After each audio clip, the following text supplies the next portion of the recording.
রাত তখন 11টা, চারপাশে শুনশান। হঠাৎ মনে হলো কেউ যেন আমার পাশে পাশে হাঁটছে, কিন্তু পেছনে কেউ ছিল না।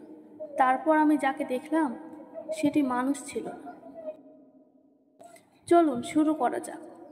বিষয়টি রাজশাহী জেলার কলেজ পড়ুয়া এক ছাত্রের সাথে ঘটে যাওয়া একটি ভয়ঙ্কর ঘটনা, যা আমি নিজের মতো করে বলছি।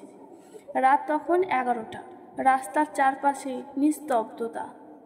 রানা ফিরছিল তার মোটর সাইকেল নিয়ে, গ্রামের কাঁচা রাস্তায় ফিরছিল শহর থেকে। হেডলাইটে শুধু সামনের রাস্তাটি দেখা যাচ্ছিল, চারপাশে অন্ধকার, গা ছমছমে। হঠাৎ করে ঠান্ডা হাওয়া বইল, গা শিরশির করে উঠল।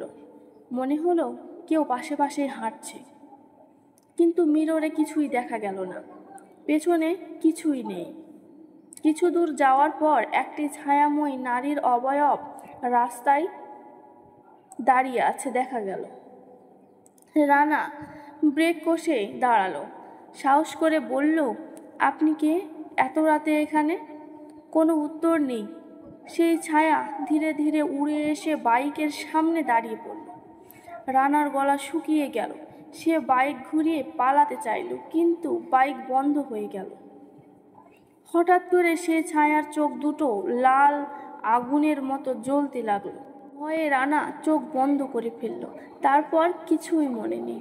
পরদিন সকালে স্থানীয় লোকজন রানাকে রাস্তার পাশে অচেতন অবস্থায় পায়। বাইক ঠিকঠাক, কিন্তু রানার মুখ একেবারে ফ্যাকাশে। সে ধীরে ধীরে চোখ মেলে একটাই কথা বলল, ওটা মানুষ ছিল না, ছায়া ছিল, কেবল ছায়া।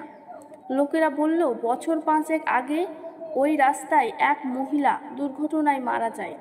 তারপর থেকেই রাতে দেখা যায় তাকে, ছায়ার মতো নীরব কিন্তু ভয়ঙ্কর। সব কিছুই চোখে দেখা যায় না, কিন্তু অনুভব করা যায়। ভিডিওটি ভালো লাগলে একটি লাইক করবেন, কমেন্টের মাধ্যমে মতামত জানাবেন এবং সাবস্ক্রাইব করে পাশে থাকতে ভুলবেন না।